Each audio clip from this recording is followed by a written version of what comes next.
नमस्कार, insight with the show व्यास कार्यक्रम में आपका स्वागत है। दुनिया में इतनी घटनाएँ घटित हो रही हैं, जो हमारा ध्यान आकर्षित करती हैं, चाहे प्राकृतिक आपदाएँ हों या राजनीतिक उथल-पुथल के चलते जिस तरह का विमर्श निकल कर आता है, वो हमें कभी तनाव की तरफ भी धकेल देता है। इस सब के बीच में एक शब्द आजकल बहुत चलता है, जो सोशल मीडिया से निकल कर आया हुआ है, इन्फ्लुएंसर। और ये इन्फ्लुएंसर कई जिनके कई मिलियन फॉलोअर्स होते हैं। एक समय ऐसा आता है कि ये समाचार मिलता है, वो जिसकी तरफ सब लोग इन्फ्लुएंसर के नाम के साथ में देख रहे थे, उसने आत्महत्या कर ली। बहुत ऐसे भी हैं जो सकारात्मक रूप से प्रेरित कर रहे हैं, पर इस तरह की घटनाएँ भी हो जाती हैं। तो मुख्य बात ये है कि सचमुच हम किससे इन्फ्लुएंस होने चाहिए? सचमुच में आधार क्या है हमारे होने का? ये सारी जो चिंतन परंपरा भारत की रही, उसको लेकर जो श्रावण का महीना है, उसमें शिव जी की पूजा विशेष रूप से होती है, उसकी चर्चा हम करेंगे। बट आज हम बात ये कर रहे हैं इन्फ्लुएंस्ड बाय द इनफाइनाइट। और इनफाइनाइट का जो इन्फ्लुएंस है वो गुरु रूप में जब आता है, तो किस तरह जब सशरीर गुरु की उपस्थिति नहीं भी होती है, तो भी वो जो एक सनातन संस्कार हैं वो जागृत रहते हैं। बातचीत करने के लिए हमने आमंत्रित किया संवित साधक राजेंद्र हर जी को। राजेंद्र जी, आपका स्वागत है, नमस्कार। नमस्कार। तो पहले तो आप मुझे ये बताइए कि हम जब अपने को देह मानकर चलते हैं, अपनी पहचान को ऐसे मान रहे होते हैं कि वे मैं अमुक का पति हूँ या अमुक की पत्नी हूँ, या तो वो हमारे भूमिका के निर्वहन में सहायक होता है। लेकिन उसमें हम फिर ये देखते हैं कि ये फिर आत्म रूप से हम अपने को नहीं देख रहे हैं, जो शास्त्रीय भाषा में कहें तो। यानी आप इसके बारे में ये इनफाइनाइट का जो कंटेक्स्ट है, उसमें कैसे देखते हैं? देखिए अशोक जी, इन्फिनिट का सबसे पहले देखिए, क्या आप समझते हैं कुछ इन्फिनिट है? क्यों अगर कुछ भी इन्फिनिट है तो फाइनाइट कुछ नहीं हो सकता। क्यों जहाँ इन्फिनिट खत्म होता है, वहाँ फाइनाइट है तो दोनों फाइनाइट हैं। अगर कोई एक तत्व इन्फिनिट है, तो उसके अलावा कुछ हो ही नहीं सकता, इन्फिनिट के अलावा कुछ भी नहीं हो सकता। क्योंकि इन्फिनिट यानी जिसकी कोई सीमाएँ नहीं है। और जैसे ही कोई दूसरा आता है, उस इन्फिनिट की भी सीमा हो गई, वहाँ फाइनाइट नहीं है। तो इन्फिनिट इटसेल्फ जब हम कहते हैं, जिसे हम अद्वैत कहते हैं, उस अद्वैत में हम सब हैं। इसलिए हमारे शास्त्र में कहा है कि जिससे बना है, जो बना है, जिसने बनाया है और जो बनाया गया है, वो सब एक ही है, अद्वैत है। तो जब इन्फिनिट की बात करते हैं, तो इन्फिनिट से इन्फ्लुएंस इन्फिनिटी होता है। अब ये आपकी बात है, इसको थोड़ा ब्रेकअप करते हैं, क्योंकि आप एक पहचान लेके चलते हैं, आप अपनी कुछ आकांक्षाएँ लेकर चलते हैं, और कभी-कभी प्रतिस्पर्धा के भाव के साथ में भी आपका सामना होता है, कभी-कभी क्या, अक्सर ही रहता है। तो बिल्कुल। जो आपने कहा कि सिर्फ़ इनफ़ाइनाइट है, तो फिर ये प्रश्न आता है कि मैं कौन हूँ? मैं का मतलब हमारे दर्शकों में से जो भी स्त्री, पुरुष, बच्चे जो भी हैं, वो इनफ़ाइनाइट अपने को मान के व्यवहार तो नहीं कर पाते हैं। हाँ, तो जो जब जिसे कहते हैं कि जब हम अपने आप को इन्फिनिट मान लें, तो व्यवहार इन्फिनिटी के साथ व्यवहार कैसे करें? व्यवहार के लिए दूसरा होना ज़रूरी है। तो हम मानते तो फाइनाइट हैं, लेकिन हम हैं इन्फिनिट। हम अपने आप को शुद्र मानते हैं और एक सीमा में बाँधते हैं कि हम शरीर हैं। न केवल शरीर, हम ये भी मानते हैं मैं मैनेजर हूँ, ये भी मानते हैं हम पिता हैं, ये भी हम मानते हैं पुत्र हैं। ठीक है, वो सब हम हैं। तो वो जब सब हैं, तो हम इस शरीर के अलावा जो हमारा ये व्यक्तित्व समाज में जाता है, जो कि कोई मुझे पिता के रूप में देखता है, कोई मुझे पुत्र के रूप में देखता है, कोई मैनेजर के रूप में देखता है, कोई सबॉर्डिनेट के रूप में देखता है, कोई ऑफिस के रूप में देखता है। वो सारा जो व्यक्तित्व है, वो सारा व्यक्तित्व फाइनाइट है। बिल्कुल। तो जब हम फाइनाइट इन्फ्लुएंस होते हैं, तो एक फाइनाइट दूसरे फाइनाइट से इन्फ्लुएंस इन्फ्लुएंस होता है। ठीक है? अब जब हम इन्फिनिट की बात करते हैं, तो मामला दूसरा है। हम क्या सोच रहे हैं कि हम इन्फिनिट माने और हम फाइनाइट हैं। ये गलत है। हम फाइनाइट मान रहे हैं जबकि हम इन्फिनिट हैं। जो मान रहे हैं वो गलत है और जो हम हैं वो सही है। जो आप कह रहे हैं कि जो मान रहे हैं वो गलत है, वो तो सारी दुनिया मान रही मान रही है, वो कंडीशनिंग तो सबके माइंड में है। पर मैं अब फिर भारत की जो परंपरा रही है, जिसमें आपने अद्वैत शब्द का प्रयोग भी किया, हम उसको व्यावहारिक जगत से देखें तो हमारे मन में ऐसा रहता है कि इससे मुझे क्या लाभ है? तो हम वहाँ से अगर ऑपरेट करते हैं, तो जो अगर हमने तो मान रखा है फाइनाइट हूँ, तो व्यवहार के लिए आपने भी कहा कि आवश्यक है। लेकिन ये वाली जो बात है ना कि है तो इनफाइनाइट, ये आपके अंदर कहाँ से आती है? शास्त्र से आती है, गुरु से आती है?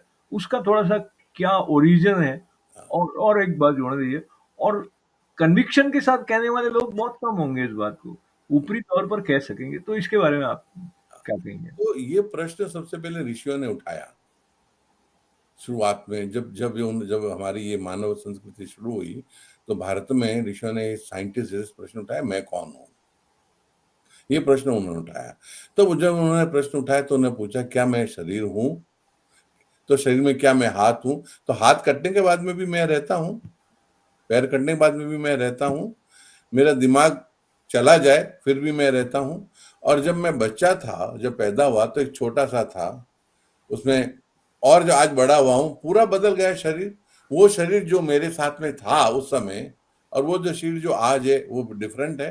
तो अगर मैं शरीर होता तो क्या मैं बदल रहा हूँ? तो अगर मैं बदल रहा हूँ तो मैं तो नहीं हूँ, उस समय कोई और था और आज मैं कुछ और हूँ। लेकिन मेरी जो फीलिंग है अंदर, मेरा जो अनुभव है वो ये कहता है कि चाहे मैं उस समय बच्चे में जो था मैं मेरापन, और आज जो मैं है वो वही है। जब मैं सोता हूँ तो मैं वही हूँ, मैं जब जागता हूँ तो मैं वही हूँ, मैं जो स्वप्न हूँ तो भी मैं वही, मेरी फीलिंग वही है कि मैं वही हूँ। यानी मैं ये शरीर, मन और बुद्धि नहीं हूँ, ये उन्होंने तर्क से समझा। तो प्रश्न उठा, फिर मैं कौन हूँ? तब वो जो है ध्यान का अनंत ध्यान की, और उन्होंने ये अनुभव किया, माना नहीं, उन्होंने ये अनुभव किया कि मैं अनंत हूं। जब अनंत कहते हैं तो अनंत तभी हो सकता है जब एक हो। जैसे ही अनंत से दूसरा कुछ हो गया तो दोनों अनंत नहीं रहते हैं। सही बात। तो ये जो अभी हम अब भारत के कुछ संदर्भों को लेकर चर्चा करें सनातन परंपरा की, तो श्रावण महीने को बहुत विशेष मानते हैं और शिव जी का पूजन इस महीने में विशेष रूप से करने का एक रहता है, परंपरा भी कह दीजिए। और ये वाला जो चित्र है ना, इसको थोड़ा-सा स्पष्ट करें, क्योंकि मुझे लगता है इसमें कुछ ऐसे सांकेतिक तत्व हैं जो आधुनिक मन के लिए भी अ, उसको बहुत शांति प्रदान करने वाले हैं। और शिव जी के लिए तो कहते हुए प्रपंचोपशमम, तो ये सारा जो प्रपंच है इसको शमित करने वाले, इसको शांत करने वाली वो शिव जी हैं। तो ये महामृत्युंजय, ये क्या स्वरूप है इसके बारे में? हाँ, अभी इसको महामृत्युंजय जो हम कहते हैं, जो यानी जो मृत्यु के पार, जैसे मृत्यु को जीता है, जो अमर है।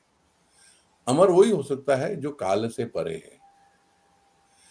क्योंकि जैसे ही काल आता है या देश आता है, तो देश आता है तो मैं यहाँ हूं और मैं वहां नहीं हूं, देश हो गया।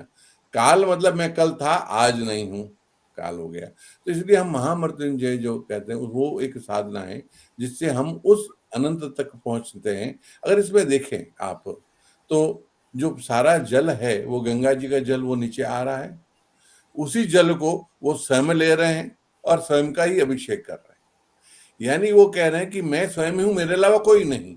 साधक भी मैं हूं, अभिषेक करने वाला भी मैं हूं, वो जल भी मैं हूं, और उस जल से मैं ही मेरा अभिषेक कर रहा हूं। तो मेरे अलावा कुछ नहीं। ये एक अनंत का एक रूप है। जब साधक इसको देखता है तो साधक को समझ में आ रहा है। और इसको महामृत्युंजय मंत्र जो हम कहते हैं, ओम त्र्यंबकम यजामहे सुगंधिम पुष्टिवर्धनम उर्वारुकमिव बंधनान मृत्योर्मुक्षी अमृतात्। तो अमृत का जो देने वाला वो मंत्र है। तो ये मंत्र जब देते हैं तो मंत्र जो हमारे ध्वनि जो उस मंत्रों से जो ध्वनि उत्पन्न होती है, वो हमारे शरीर में, मन में उसका संचार करती है कि उसका कंटिन्यूस जप करने से अगर हम उसमें करें और उस पर हम ध्यान करें, तो वो हमें हमारे स्थूल जो हमारी मान्यता है, उस मान्यता से जो हमको जानना है उस तरफ ले जा सकता है। इसलिए हम महामृत्युंजय का करते हैं।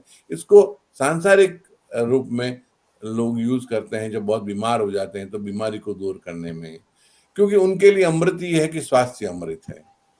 कोई कहता है उसको यूज करता है कि उसको पैसा मिल जाए, कि उसके लिए अमृत जो है वो पैसा है। आप किसे अमृत समझते हैं, वो अमृत वो देने को तैयार है। और वो जिस अमृत की वो बात कर रहे हैं, वो अमृत है जिसमें आप ये पहचान जाए कि आपके अलावा इस पूरे पूरा संसार आप कह ही नहीं सकते, आपके अलावा कुछ नहीं है। क्योंकि जैसे ही मैं कहूँ संसार, तो 2 हो गए। अब जब ये कहना कि मैं ही सब कुछ हूँ, तो मैं कहूँ मैं ही हूँ, तो कोई दूसरा भी है, अगर मैं हूँ, तो कोई दूसरा है। तो हम इसलिए हम क्या हमारे वेदों में कहते हैं कि ये वचन से और भाषा से परे है, मन वचन क्रम से परे है। तो इसलिए जब हम अथर्वशीर्ष देखते हैं, तो वो कहते हैं जो है वो मैं हूं और जो नहीं है वो भी मैं हूं। जो है वो मैं हूं और जो नहीं है वो भी मैं हूं, यानी मेरे अलावा कुछ नहीं है। अगर आप अच्छा, जी, अभी थोड़ा व्यवहार की तरफ चलते हैं, क्योंकि फाइनाइट और इनफाइनाइट को साथ-साथ लेकर चल रहे हैं। तो ये चिंतन जब रहता है कि मेरे अलावा कुछ भी नहीं है, तो उसमें फिर आपको अपनी भूमिका किसी समय विशेष में, जैसे आपने कहा जो इनफाइनाइट है वो तो कार्य कारण से परे है, उसको कार्य और कारण की परिधि में नहीं बांध सकते हो। लेकिन जो आपके सामने चुनौतियाँ आती हैं, जो जो आपके सामने खतरे आते हैं, वो तो फाइनाइट के लिए है। तो उस ये जो इनफाइनाइट की अवेयरनेस या कॉन्शियसनेस या जो भी है, वो व्यावहारिक ढंग से आप उसको कैसे देखते हैं? और हम शिव जी की भी उल्लेख कर रहे हैं श्रावण मास के हिसाब से, तो शिव परिवार के संदर्भ को लेते हुए भी आप बताइए कि हार्मनी की दृष्टि से, विश्व शांति की दृष्टि से, व्यक्तिगत सुरक्षा की दृष्टि से कैसे ये इनफाइनाइट का जो कॉन्सेप्ट है वो लागू रहता है? जैसे आप पहले एकदम व्यवहार कैसे करें, ठीक है? तो जैसे कोई एक एक्टर, समझ लीजिए अमिताभ बच्चन, ठीक है, या कोई भी एक्टर आपके दिमाग में आता हो, वो कभी विलेन की एक्टिंग करता है, कभी हीरो की एक्टिंग करता है, कभी एंग्री मैन की एक्टिंग करता है, कभी साधु पुरुष के, अलग अलग तरह एक्टिंग करता है। लेकिन वो तो खुद एक ही है। लेकिन क्या वो अपने आप को विलेन समझ समझ लेता है अपने जिंदगी में? नहीं। वैसे ही जो हम हैं, हम जब तक ये समझते रहे कि जो हम ये कर रहे हैं, और जब वो एक्टिंग करते हैं तो ऐसा लगता है कि सच में वो ही है। ऐसा नहीं लगता कि ये अमिताभ बच्चन है, या ऐसा नहीं लगता वो संजीव कुमार हैं। उनको लगता है कि ये वो वही है। वैसे ही जब हम पिता का हम करें संसार में, तो पिता का पूरा जो, इसीलिए हमारे यहाँ आता है धर्म, पिता का धर्म, पुत्र का धर्म, एक मानव का धर्म, एक सिटीजन का जो धर्म है, एक देश का धर्म है, राज्य का धर्म है। हम जो जो कार्य कर रहे हैं वो हमारी स्क्रिप्ट है, वो हमारे धर्म है। हिंदू धर्म में वो सारे जो धर्म का अर्थ ये है, धर्म से धारयति, जो उस पर्टिकुलर उस जो हमारा हमको काम दिया गया है और जो हम काम कर रहे हैं और जो हमने काम चुना है, उसका एक धर्म है। हमें उस धर्म को जब तक संभालते हैं और ये समझ लें कि हम वो धर्म का प्रवहन कर रहे हैं, लेकिन मैं इससे कुछ अलग हूं और वो साधना करता रहूं, तो फिर न तो आत्महत्या की बात आती है, न किसी को मारने। अब दिखाई देता है कि अमिताभ बच्चन किसी को मार रहा है, लेकिन सच में मार नहीं रहा है। लेकिन यह ज्ञान अगर ऐसे ही दिया जाए, तो कोल्ड ब्लडेड मर्डर होने शुरू हो जाएंगे। वो बोलेंगे कि नहीं, मैं थोड़ी मारने वाला कोई और है। तो मारने वाला कोई और है तो फांसी चढ़ने वाला भी कोई और है। क्या आपकी तैयारी है? क्या आपकी तैयारी है आपकी? हुँ। तो इसलिए ये जो हिंदू धर्म में आप देखेंगे कि हमारे धर्म में हमेशा जब भी युद्ध हुआ है धर्म के नाम पर, तो धर्म की रक्षा के लिए हुआ है, धर्म को फैलाने के लिए नहीं हुआ है। कि वो कर ही नहीं सकते, हम धर्म को फैला ही नहीं सकते, क्योंकि उसके लिए हमें कहना पड़ेगा कि हमारे अलावा कुछ और है, हुँ। कोई इसमें दूसरा है। जो जिस तरह से बात आपने कही है उसमें तो फैलाने वाला जो संदर्भ है वो वैसे ही अप्रासंगिक हो जाता है, क्योंकि जब हम यज्ञ के साथ हाँ, जोड़कर देखते हैं जीवन को, तो आप पृथ्वी की जो परिक्रमा सूर्य के चारों ओर हो रही है, उसके साथ की जो एक लय है, जो विश्व लय जिसे कहते हैं, उसके साथ एक में एक होने की बात। इसको लेते हुए मैं चलता हूँ यज्ञ की तरफ, यज्ञ शब्द आया तो आप के साथ में मैं आपको लिए चलता हूँ इस चित्र की तरफ, जो कि ये कौन-सा यज्ञ हो रहा है, और इसमें आप भी जाने वाले थे, जा नहीं पाए हैं। पर इसके प्रारंभ के भी कुछ चित्र मैं आपको दिखा के फिर आगे बात रखते हैं। तो ये स्वामी श्री ईश्वरानंद गिरी जी महाराज की प्रेरणा से एक संविधान जो स्थान है, तो अब ये सशरीर जब गुरु नहीं रहते हैं, तब भी जो प्रेरणा वो देकर गए होते हैं, जो कि इस रूप की है कि वो इनफाइनाइट के साथ जुड़ने वाली बात को कहीं ना कहीं और हमारे लिए आश्वस्ति में लेकर आ जाए। तो इस यज्ञ के बारे में और गुरु शक्ति कैसे आपको लगता है कि शिष्य के द्वारा सक्रिय रूप से कार्य करती है? तो जैसे आपने कहा यज्ञ है, तो यज्ञ के लिए भगवान ने ये कहा है कि जब ये जो सारी शक्तियां हैं, जो उसी के रूप हैं सारी शक्तियां, जिससे ये तय हो रहा है कि पृथ्वी बराबर चक्कर काटती है, जिससे तय हो रहा है कि जब वर्षा होनी चाहिए वर्षा हो रही है, जिससे तय होता है कि वनस्पतियां उग रही हैं, अन्न का ये जो सारा कुछ हो रहा है, इसके पीछे कई, जो वो एक है जिसके अलावा कुछ नहीं है, उसके कई शक्ति के रूप हैं। और इसलिए हम देवता और ईश्वर को अलग मानते हैं ब्रह्म रूप से। ब्रह्म रूप से वो है जो अनंत है, ईश्वर रूप से जो शासन करता है, और फिर देवता रूप से कि जो वर्षा के देवता हैं, जो अन्न के देवता हैं, जो अलग अलग चीजों के जो देवता हैं, जिनके अलग अलग रूप हैं, वो अलग अलग शक्तियां हैं। और वो शक्तियां इस संसार को बराबर चलाती रहे, उसको चलने में तकलीफ ना हो, उसके लिए इस यज्ञ का अनुष्ठान किया जाता है, जिसमें हम जो विशेष द्रव्य हैं, उन विशेष द्रव्यों को अग्नि में आहुति करते हैं, और इन सारी शक्तियों को हम आवाहन करते हैं यज्ञशाला में। जो यज्ञशाला बनाई गई है उसमें हमें 25 कुंड है, और इस पर्टिकुलर यज्ञ में हम महामृत्युंजय मंत्र की 1 करोड़ आहुतियां देंगे, और ये पूरे श्रावण महीने चलेगा। और उसमें करीबन 100 से 150 लोग डेली उसमें आहुति देने बैठेंगे, तभी वो 1 करोड़ आहुतियां पूरी होंगी। तो ये जो महामृत्युंजय का जो हवन हो रहा है, कोटि रुद्र हवन कहते हैं, जिसमें 1 करोड़, कोटि यानी 1 करोड़, और 1 करोड़ आहुतियों से जो हवन होता है, ये जो है सारे विश्व को में संबल रहे, सारे विश्व में शांति रहे, सारे विश्व में जो तकलीफें आ रही है उसमें उसका फर्क हो। तो उन शक्तियों को, जो शक्तियां शुभ हैं, उन शक्तियों को शक्तिशाली बनाती हैं। शक्तियां जो हैं वो उस पर ब्रह्म परमेश्वर की जो है, कुछ ऐसी है जो शुभ भी हैं, कुछ ऐसी है जो अशुभ भी हैं। जैसे एक फिल्म डायरेक्टर के लिए विलेन भी जरूरी है और हीरो भी जरूरी है। तो यज्ञ जो है उन शक्तियों को, जो शुभ शक्तियां हैं, उनको शक्तिवान बनाता है, ताकि वो जो अशुभ शक्तियां हैं वो कम हो, और मानव को कम से कम त्रास हो, और वो एक सही पथ पर चले। तो इसलिए इस यज्ञ की जो है, इससे पूरा वातावरण शुद्ध होता है, मन शुद्ध होता है, और ये जहां होता है उसके आसपास कई माइल्स तक उसका इफेक्ट मानव समाज, पूरे विश्व समाज पर उसका इफेक्ट वातावरण में पड़ता ही है, लेकिन विशेष रूप से तो ऐसे यज्ञ अगर जगह जगह होते रहे पूरे में, तो विश्व में शांति रेगुलर रहेगी और विश्व में शांत रहेगा। ऐसा जो है इसका और देखा गया, और ऐसे कई परीक्षण किए गए हैं जिनमें ये पता चलता है कि जहां ये हुआ, जैसे मैं आपको बताऊं, पिछली बार जब हमारे का प्रकोप हुआ था, महामारी का प्रकोप हुआ था, तब एक अतिरुद्र हवन किया गया था जोधपुर में, और उसमें जितने भाग लेने वाले थे उनको किसी को भी वो बीमारी नहीं आई। जो जिन्होंने वहां आए, जिन्होंने हवन किया, आप भी थे शायद, 5 दिन का जो हवन था तो अतिरुद्र का, उसमें उस समय हुआ था। तो ये कहने का अर्थ ये है कि इन सब चीजों का एक बहुत बड़ा अनुभव, और ये हमारे शास्त्रों में बताया गया है कि शास्त्रों में, जैसे आपने कहा अनंत है, लेकिन व्यवहार तो द्वैत में ही होगा। तो द्वैत में जैसे जो हमारा नाटक होगा, पिक्चर बनेगी, वो तो द्वैत में ही बनेगी। उसमें एक को हीरो बनना पड़ेगा, एक को ये, और डायरेक्टर जैसे बताएगा वैसे काम करना पड़ेगा।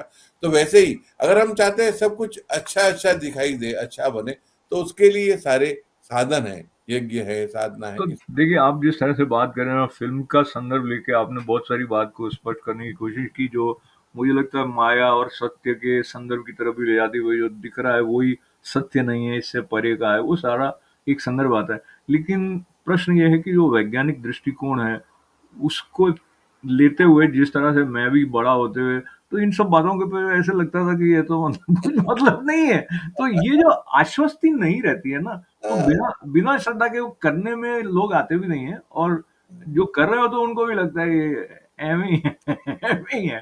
तो ये वाला जो श्रद्धा और अश्रद्धा के बीच की जगह है ना, इसके बारे में आप क्या कहेंगे? और किसी को ज़बरदस्ती आप किसी भी बात के लिए मना लें, होना है, ऐसा बिल्कुल, परंपरा में रहा भी नहीं है। भी नहीं है। तो अब मैं लेकिन आप एक आपको मैं एक और बात जोड़ना चाहता हूँ। हुँ, देखिए, जब कोई जगह पर आप जाते हैं और वहाँ पे वातावरण ऐसा है कि लोग आपका स्वागत कर रहे हैं, तो आपको अच्छा लगता है। और लोग आपके बारे में पॉज़िटिवली सोच रहे होते हैं, उसको हम प्रेम कह देते हैं, वही सब ऐसे। इस तरह से जो ये आपने महामृत्युंजय मंत्र का उल्लेख किया और 1 करोड़ आवृत्तियाँ उसकी जब हवन उनसे किया जा रहा है, तो वो जो वातावरण बनता है, वो जो स्पंदन है, जो कि पूरी तरह से सघन सकारात्मक जो संभावित है, शुभ शक्तियों की दृष्टि से आपने कहा, वो सब हो रहा है। तो आप प्रफुल्लित फ़ील करते ही हो, वो स्पंदन ही ऐसे होते हैं। हालाँकि आप अगर एकदम तार्किक दृष्टि से और आप कहोगे नहीं भई मैं वैज्ञानिक हूँ, मैं इसका कार्य कारण देखना चाहता हूँ, तो हमने तो पहले ही ऐसे कहा है कि वो कार्य कारण से परे है। इसलिए ये थोड़ा एक इंटरेस्टिंग जगह है, इसके बारे में आप देखिए, जब आप वैज्ञानिक कहते हैं, तो वैज्ञानिक किसे कहते हैं? आप वैज्ञानिक कहते हैं आपने कुछ एक्सपेरिमेंट किया और आपको लगा वो सही है। अब वैज्ञानिक जो हैं, वही वैज्ञानिक, वही जो आज जिसे हम विज्ञान कहते हैं, वो आज से कुछ साल पहले कहते थे कोलेस्ट्रॉल से हृदय रोग होता है। आज कहते हैं नहीं, कोलेस्ट्रॉल उसका मेन कारण नहीं है। कोलेस्ट्रॉल तो बहुत ज़रूरी है और कोलेस्ट्रॉल कम हो जाने से जो है एक मानसिक रोग उत्पन्न हो जाते हैं। जो बोर मॉडल था अणु का, वो पहले था और आज दूसरा, आज भी उस पे चल रहा है कि क्या वो मॉडल वो सही है, ये पार्टिकल है या वेव है। हम जब विज्ञान कहते हैं तो विज्ञान में बदलाव आते रहते हैं हम, लेकिन एक चीज हमेशा के लिए सिद्ध है कि आपके अंदर जो मैं का भाव है वो कभी नहीं बदलता। और उसका जो हमने किया है, तो जो सारे एक्सपेरिमेंट हमारे ऋषियों ने किए, अगर आज उनको वापस किया जाए तो उसका प्रभाव वही होता ही है। लेकिन जब हम कोई एक्सपेरिमेंट करने जाते हैं लेबोरेटरी में और एक चीज में दूसरी चीज मिलाते हैं, केमिकल का एक्सपेरिमेंट करते हैं या किसी का, तो पहले हम उसका शास्त्र पढ़ते हैं। केमिस्ट्री पढ़ी, फिजिक्स पढ़ी, उसमें हम श्रद्धा रखते हैं, विश्वास रखते हैं कि ये जो कह रहे हैं वो सही है। उसके बाद उसने जैसा कहा है वैसा करते हैं और फिर हम पाते हैं कि ऐसा हुआ, तो वो वैज्ञानिक है। इसी प्रकार जो हमारे शास्त्रों में कहा गया है, आप शास्त्र पढ़ें, और जैसे फिजिक्स के साथ पढ़ाने के लिए वो जो फिजिक्स में पीएचडी किया है वही पढ़ा सकता है, वैसे ही इन शास्त्र को जिन्होंने समझा है और स्वयं उस रूप में आ गए हैं, वो गुरु हैं। उनसे वो शास्त्र पढ़ें, उस शास्त्र को लेकर जीवन में उसका प्रयोग करें और देखें कि वो मिलता है या नहीं मिलता है। और वो मिल रहा है, तभी इतने हजारों वर्षों से, अनंत समय से लोग उसका पे चल रहे हैं और कार्य कर रहे हैं। अगर उनको फल नहीं मिलता वो, तो क्या वो आगे चल पाता? क्या एक जनरेशन, अगर मैं एक एक्सपेरिमेंट करता हूँ फिजिक्स लैब में और वो अगर मेरा एक्सपेरिमेंट सही नहीं होता है, 10 तरीके से करके देखता हूँ, मैं कुछ गलती तो नहीं कर रहा हूँ जो हमें कहा गया है, सब तरीके, तो फिर मैं क्या कहूँगा, ये थ्योरी गलत है। ये जो पढ़ाएगा वो एक जनरेशन से दूसरी जनरेशन में नहीं जाएगा, दूसरे दिन भी नहीं जाएगा। लेकिन ये जो जनरेशन टू जनरेशन में चल रहा है, इसमें लोगों ने पढ़ा, समझा, एक्सपेरिमेंट की और समझे। लेकिन बिना पढ़े, बिना समझे, बिना गुरु के पास गए, आप समझ के आप कुछ एक्सपेरिमेंट कर रहे हो, आपको फल नहीं मिले तो नहीं मिलेगा। ये उसी तरह है जैसे आप बिना केमिस्ट्री पढ़े कुछ मिला लें लेबोरेटरी जाके, तो धमाका हो जाएगा। वो जो कह रहे हैं प्रेसिपिटेशन होना चाहिए, वो प्रेसिपिटेशन नहीं दिखाई देगा। तो इसीलिए शास्त्र और शास्त्र में जब हम श्रद्धा कहते हैं, तो हम शास्त्र में श्रद्धा कहते हैं, व्यक्ति में श्रद्धा नहीं कहते हैं। और शास्त्र जो है, वेद जो है, उनमें हम जो जिसे हम कहते हैं किसी मनुष्य ने नहीं लिखा है, जो भगवान ने दिया है, तो वो जो है उसमें श्रद्धा अब बता दिया गया है कि ये अच्छा, हम तो मैं एक और बात में, जैसे हम कई बार तो हम जानने का प्रयत्न करें कि भाई कैसे क्या ऑपरेट हो रहा है, और जैसे हवाई जहाज ये यात्रा करने जाते हैं, हमको पता नहीं कि कैसे टेक ऑफ ले लेता है, वो कैसे उड़ जाता है। हमको तो बैठना है और हमें श्रद्धा है कि यार ये लेके वहां तक हमको पहुंचा देगा। तो इस प्रकार से जब इस तरह के अनुष्ठान हो रहे होते हैं जिसकी चर्चा हम कर रहे हैं, तो कई बार हमको पूरा पता नहीं भी हो, तो भी यदि हम उसमें प्रतिभागी होते हैं शास्त्र में श्रद्धा रखते हुए, तो हमें आनंद आता है, भीतर से हमें अच्छा लगता है, शांति मिलती है। तो वो भी एक तरीका है बिना पूरा समझे हुए भी पर उसमें भी थोड़ी तो श्रद्धा चाहिए कि हाँ, नहीं ठीक ही हाँ, कर रहे हैं। हाँ। मतलब वो हवाई जहाज का टिकट मिलेगा, ले लिया है। जो उन्होंने कहा है वो मिलेगा। वो श्रद्धा और वो पर वो करना वैसे ही है जैसा शास्त्रों में कहा गया है। आप हुँ, अपने मन मर्जी से कुछ करें, तो आपके मन मर्जी आपको जो फल मिलेगा, वो जो मिलेगा आप नहीं जानते। शास्त्र जैसे कहते हैं वैसे करें, उसी प्रकार करने से जैसे अयो हुँ, एक एक और बात मुझे याद है, इस समय कम है वैसे, पर ये जो एक विधान बनाया गया ना श्रावण के महीने में कि विशेष रूप से ध्यान करें या शिव जी का पूजन करें या उपवास करें या जो भी, और जो हमारी आधुनिक जीवन शैली उसमें भी हम कई बार ऐसा देखते हैं कि यार डिस्ट्रैक्शन से दूर होके कहीं सिक्लूडेड प्लेस में जाएं, अपने आप में रहें, ऐसा तो वो विधान उसमें था पहले से। इस बात को याद करते हुए बहुत संक्षेप में आप बताएं कि श्रावण महीने का महत्व क्या है, और कोई ऐसी बात जो आपको लगे कि हमारे दर्शक आपसे सुन के उसको इस समय में कर सकें। मैं इसमें हमें समय कम है तो पहले आपने एक प्रश्न उठाया था कि उसको जरा पहले लेते हैं थोड़े 1 मिनट जी, में। जी। जो शिव परिवार जो है वो ये हमें क्या बताता है? तो अगर शिव परिवार में देखें तो शिव जी की जो है सवारी वो नंदी है और माता जी की सवारी शेर है। दोनों एक दूसरे के शत्रु हैं, लेकिन साथ में हैं। अगर शिव के गले में सर्प है और गणेश की सवारी जो क्या है? चूहा, चूहा है। मूषक। दोनों एक दूसरे के विरोधी हैं, लेकिन साथ में हैं। हम कार्तिक की सवारी देखें तो मोर है और इधर सर्प है, शिव जी के यहाँ पर गले में सर्प है। वो दोनों देखें, दोनों एक दूसरे के विरोधी हैं। तो ये सब विरोधाभास होते हुए भी कितने प्रेम से रहते हैं और शुभ देते हैं।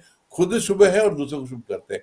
तो ये जब हम पिक्चर देखते हैं और ये सम सोचते हैं हम साथ में रह सकते हैं और तो ये हाँ, उसका जब बिल्कुल। ध्यान तो करेंगे तो मैं ऐसे आपकी बात को दोहराना चाह रहा हूँ एक पंक्ति में कि इतना भिन्नता होते हुए भी, इतना अलग-अलग स्वभाव होते हुए भी साथ-साथ रह सकते हैं। समरसता, तो और वो यही शिव परिवार। कारण है कि भारतवर्ष विविधताओं में भी बराबर साथ में है।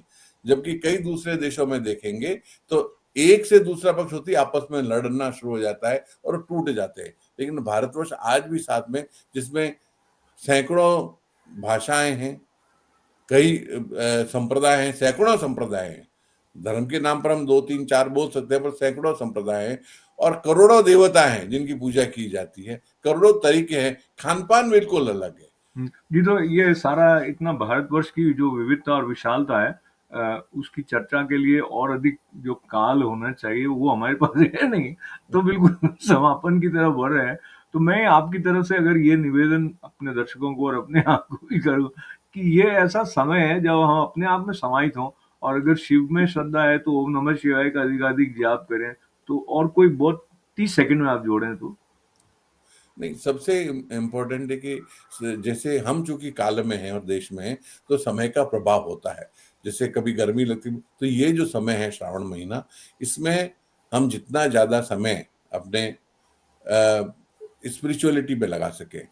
आप अगर शिव के भक्त हैं तो शिव में लगाइए, आप अगर किसी और धर्म के हैं तो अपने धर्म में, लेकिन मानवता को साथ में रख के प्रेम और भक्ति के साथ में अपने आप को उसमें डुबाए रखें और उसमें ज़्यादा ध्यान दें और ध्यान करें, मेडिटेशन करें, तो उसका बहुत प्रभाव होता है। बिल्कुल।